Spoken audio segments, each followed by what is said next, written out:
الحمد لله رب العالمين والصلاة والسلام على سيد المرسلين وعلى آله وأصحابه أجمعين أما بعد أعوذ بالله من الشيطان الرجيم بسم الله الرحمن الرحيم إنما يخشى الله من عباده العلماء صدق الله مولانا العظيم. میرے محترم دوستوں، بزرگوں، علماء کرام، میری محترمہ مائیں، بہنیں اور بیٹیاں، اللہ کا بہت بڑا احسان ہے. میں قاری احمد علی پھر ایک مرتبہ چھوٹی سی کلپ لے کر حاضر ہوا ہوں، اور یہ کلپ لانے کی وجہ یہ ہے کہ میں سنتا ہوں اور معلومات ہوتی ہے کہ بہت سے اللہ والوں کی ہم سے توہین ہوتی ہے. ایک بات یاد رکھنا چاہیے کہ نبیوں کا سلسلہ بند ہو گیا مگر ولیوں کا سلسلہ باقی ہے. اور ولی کون ہوتا ہے؟ ہم قرآن پاک سے پوچھے. 11ویں پارے میں اللہ تبارک و تعالی نے فرمایا الا ان اولیاء اللہ لا خوف علیہم ولا هم يحزنون الذين آمنوا وكانوا يتقون لهم البشرى في الحياة الدنيا وفي الآخرة لا تبديل لكلمات الله ذلك هو الفوز العظیم. اللہ تبارک و تعالی فرماتے میرا ولی بندہ وہ ہوگا نہ دنیا میں اسے کسی کا ڈر ہوگا نہ آخرت میں کسی کا غم ہوگا، جو ایمان میں مضبوط ہوگا، گناہوں سے بچنے والا ہوگا، دنیا بھی اس کے قدموں میں، آخرت بھی اس کے قدموں میں. تو میرے محترم دوستوں اور بزرگوں، آج کے زمانے میں بہت سارے ایسے ہیں جو ایمان والے ہیں اور اپنے آپ کو گناہوں سے بچاتے ہیں. جیسا آپ نے دیکھا ہوگا ہمارے یہاں حفاظ کرام، قراء کرام، علماء کرام جن کے سینے میں قرآن ہے، حدیث ہے، جو دعوت تبلیغ میں لگے ہوئے ہیں، جو خانقاہی کاموں میں لگے ہوئے ہیں، اور خاص کر کے ہماری مسجد کے امام اور مؤذن اور ذمہ داران، الحمدللہ یہ سب کے سب اللہ کے ولی ہے اور اللہ کے بہت پیارے بندے ہیں. ہمیں اس کا بہت بہت خیال رکھنا چاہیے کہ ان کو ہماری طرف سے تکلیف نہ ہو. میں اکثر اپنے بیانوں میں کہتا ہوں کہ اگر یہ علماء اور یہ مسجد کے امام اور مسجد کے اذان دینے والے اگر آپ ان کا اچھا نہ کر سکے تو ان کا برا بھی نہ کرے، ان کی غیبت نہ کرے، ان کی برائی نہ کرے.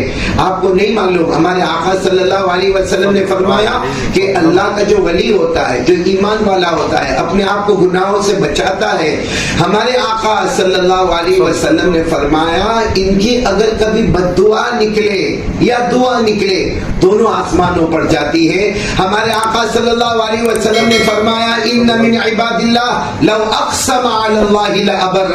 اللہ کے رسول صلی اللہ علیہ وسلم نے فرمایا اللہ کے کچھ بندے ایسے ہیں، اتنے پیارے ہیں، اتنے پیارے ہیں، وہ اللہ کے ولی ہے، اگر وہ قسم بھی کھاتے ہیں تو اللہ ان کی قسم کو پورا کر دیتا ہے. اس پر مجھے ایک بات یاد آئی کہ علماء کا اور اولیاء کا بہت احترام کرنا چاہیے. آپ کو معلوم ہونا چاہیے حضرت حسن بصری رحمۃ اللہ علیہ سید التابعین، یعنی بہت بڑے اللہ کے ولی، تابعین کے سید اور سردار حضرت حسن بصری ایک مرتبہ بیٹھے ہوئے تھے. ان کے پاس اس زمانے کا کروڑوں پتی اور ابجو پتی ایک شخص آیا جن کا نام تھا شیخ عبد الواحد. وہ آئے، شیخ عبد الواحد آئے اور شیخ عبد الواحد نے آ کر کہا حضرت حسن بصری سے میں آپ کے ہاتھ پر بیعت ہونا چاہتا ہوں، میں آپ کے ہاتھ پر بیعت ہونا چاہتا ہوں. تو شیخ عبد الواحد نے جب کہا میں آپ کے ہاتھ پر بیعت ہونا چاہتا ہوں تو حضرت حسن بصری نے فرمایا کائے کو میرا مرید بنتے ہو، یہ ہم آپس میں بھائی بھائی ہے، بہت اچھا ہے. تو انہوں نے کہا نہیں میں مرید بننا چاہتا ہوں کیونکہ مرید غلام ہوتا ہے اور آپ کو میں آقا بنانا چاہتا ہوں. تو حضرت حسن بصری نے فرمایا نہیں آپ کا اور میرا اسٹیٹس ایک جیسا نہیں، آپ ابجو پتی ہے، آپ کے پاس زمین پراپرٹی جائیداد یہ وہ سب کچھ ہے. تو وہ جو شیخ عبد الواحد تھے وہاں سے اٹھ گئے، ایسا لگا کہ شاید ناراض ہو گئے، اٹھ کر گئے. لیکن کیا کیا انہوں نے جا کر اپنا سارا مال صدقہ خیرات کر دیا، سارا مال صدقہ خیرات کر دیا. یہاں تک کہ جو بدن پر کپڑے اور دوسرے کپڑے تھے وہ بھی صدقہ خیرات کیے اور ٹاٹ کا لباس پہنا اور پھر حضرت حسن بصری کے پاس پاس آئے اور کہا حضرت بتاؤ اب ہمارا اسٹیٹس صحیح ہو گیا یا نہیں ہو گیا؟ آپ بھی درویش، میں بھی درویش، آپ بھی اللہ کے دروازے کے فقیر، میں بھی اللہ کے دروازے کا فقیر۔ چنانچہ حضرت حسن بصری بہت خوش ہو گئے، انہیں بیعت کر لیا۔ جب بیعت کر لیا تو وہ شیخ عبد الواحد چونکہ بڑے بزنس مین تھے، انہوں نے کہا حضرت میں آپ کے ہاتھ پر بیعت ہوگا، مجھے ملے گا کیا؟ حضرت حسن بصری مسکرا اور فرمایا یہ بتانے کی بات نہیں، یہ تو خود اللہ تمہیں بتائے گا۔ کتابوں میں لکھا ہے کہ شیخ عبد الواحد 30 سال تک 30 ایئرز حضرت حسن بصری رحمت اللہ علیہ کے پاس رہے۔ اس کے بعد میں جب کسی نے ان کو پوچھا شیخ عبد الواحد آپ کو حضرت حسن بصری کے پاس 30 سالوں میں کیا ملا؟ بڑے پیار سے فرمایا جنت مل گئی، جنت مل گئی۔ کہا وہ کیسے جنت مل گئی؟ کہا جنت ایسے مل گئی کہ لوگ مانگتے ہیں اللہ پھر دیتے ہیں یا نہیں دیتے۔ بھائی دعا کا یہی طریقہ ہے، لوگ مانگتے کسی کو اللہ دیتے کسی کو اللہ نہیں دیتے۔ تو انہوں نے شیخ عبد الواحد نے فرمایا لوگ مانگتے ہیں اللہ دیتے ہیں یا نہیں دیتے ہیں، مجھے مانگنا نہیں پڑتا، میں سوچتا ہوں اور اللہ وہ چیز مجھے عطا کر دیتے ہیں۔ اور یہ جنت والوں کی صفت ہے کہ مانگیں گے تو بھی ملے گا، سوچیں گے تو بھی ملے گا۔ اللہ نے جنتیوں کے بارے میں فرمایا وَلَكُمْ فِيهَا مَا تَشْتَهِي أَنفُسُكُمْ وَلَكُمْ فِيهَا مَا تَدَّعُونَ نُزُلًا مِّن غَفُورٍ رَّحِيمٍ۔ اللہ تبارک و تعالیٰ فرماتے جنتی جو مانگے گا وہ بھی ملے گا، جو سوچے گا وہ بھی ملے گا۔ تو شیخ عبد الواحد فرماتے میرا یہ حال ہے کہ لوگ مانگتے ہیں پھر ملتا ہے، میں سوچتا ہوں تو ملتا۔ یہی شیخ عبد الواحد ایک مرتبہ بغداد تشریف لے گئے۔ جب بغداد گئے وہاں بارش نہیں ہو رہی تھی اور قحط تھا اور بچے مر رہے تھے اور لوگ پریشان تھے۔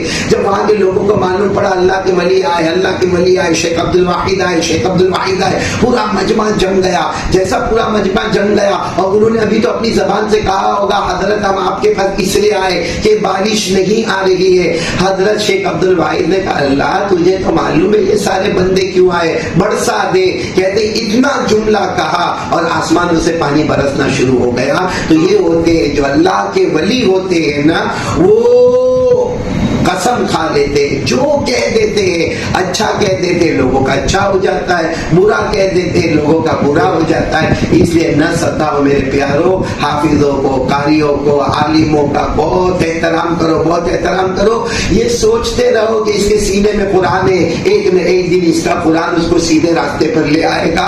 اس لیے علماء کا احترام، اولیاء کرام کا احترام، مسجد کے اماموں کا احترام، اذان دینے والوں کا احترام۔ جیسے ایک ابھی بات یاد آ گئی، ایک بہت بڑے صحابی گزرے ہیں حضرت انس بن نضر، حضرت انس بن نضر۔ اصل میں معاملہ ایسا ہو گیا کہ ان کی بہن کا یعنی حضرت انس بن نضر کی جو بہن تھی کسی عورت کے ساتھ جھگڑا ہو گیا۔ اب وہ عورت تھوڑی کچھ عمر والی تھی، ان کی بہن جوان تھی۔ اب جھگڑے میں حضرت انس بن نضر کی بہن نے ہاتھ اٹھا دیا، سامنے والی عورت کو تھپڑ مارا، اس کا دانت ٹوٹ گیا۔ اب دانت ٹوٹ گیا، اللہ کے رسول پاک صلی اللہ علیہ وسلم کے سامنے معاملہ گیا۔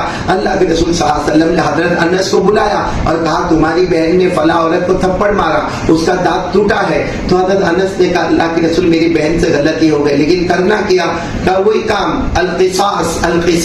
اگر تمہاری بہن نے کسی عورت کا دانت توڑا ہے تو تمہاری بہن کا بھی دانت توڑا جائے گا، کیونکہ قرآن کریم نے کہا انصاف، اللہ کے یہاں انصاف۔ قرآن کریم نے فرمایا ان النفس بالنفس والعین بالعین والسن بالسن والجروح قصاص۔ اللہ تبارک و تعالیٰ فرماتے جان کے بدلے جان۔ اسی طرح اللہ تبارک و تعالیٰ فرماتے ان النفس بالنفس والعین بالعین والانف بالانف والاذن بالاذن والسن بالسن۔ جان کے بدلے جان، کان کے بدلے کان، ناک کے بدلے ناک، تو دانت کے بدلے دانت۔ اب حضرت انس سمجھ گئے اسلام ہے، انصاف ہے، میری بہن کا تو دانت ٹوٹنے والا ہے، جوان بہن ہے۔ حضرت انس نے کہا اللہ کے رسول ٹھیک ہے جو آپ فیصلہ کریں، لیکن میں اللہ سے کچھ مانگوں گا۔ حضرت انس نے دعا مانگی اللہ یہ میری بہن کا دانت ٹوٹ جائے گا، اللہ کچھ آسانی کا معاملہ فرما دے۔ کہتے ہیں حضرت انس بن نضر نے دعا مانگی اور سامنے والے اس پر راضی ہو گئے کہ آپ کی بہن کا دانت نہیں توڑا جائے گا، اس کے بدلے میں آپ کے اوپر تھوڑا تاوان لایا جائے گا۔ حضرت انس اللہ کے رسول کے پاس آئے، اللہ کے رسول معاملہ حل ہو گیا۔ اس وقت بھی ہمارے نبی نے فرمایا انس تم اللہ کے ولی ہو، اور جو اللہ کا ولی ہوتا ہے, اللہ کے سامنے جب ہاتھ اٹھاتا ہے اللہ اس کی قسم کو پورا کر دیتا ہے. اس لیے میرے محترم دوستوں, بزرگوں, بہت احترام, علماء کا بہت احترام. ہمیں ہمیشہ سمجھنا چاہیے اگر اللہ نے کسی کے سینے میں قرآن دیا ہے, کسی کے سینے میں حدیث دیے, کوئی ہمارا امام ہے جو امامت کے مسلح پر آتا ہے, کوئی اذان دیتا ہے, وہ ہم سے کروڑوں درجہ اچھا ہے, کیونکہ اللہ نے فرمایا ایک جاننے والا اور نہ جاننے والا دونوں برابر نہیں ہو سکتے. اللہ نے فرمایا قُلْ هَلْ يَسْتَوِي الَّذِينَ يَعْلَمُونَ وَالَّذِينَ لَا يَعْلَمُونَ. اللہ ہم کو علماء کا احترام نصیب فرمائے. آمین. وآخر دعوانا ان الحمدللہ رب العالمین. بھائیو, قاری احمد صاحب نے بہت ہی اچھا اور بہت پیارا واقعہ بیان کیا ہے. جو عالم لوگ ہوتے ہیں, ولی اللہ کے جو ولی لوگ ہوتے ہیں, ان کے ہمیں عزت کرنی چاہیے, ان کی قدر کرنی چاہیے, ان کا سمان کرنا چاہیے, ان کو عزت کی نظر سے دیکھنا چاہیے. جو قاری ہیں, حافظ ہیں, مفتی ہیں, مولوی ہیں, سب کا سمان کرنا چاہیے, سب کی عزت کرنی چاہیے, کیونکہ ان کے سینے کے اندر اللہ رب العزت نے کلام اللہ شریف کو رکھا ہے.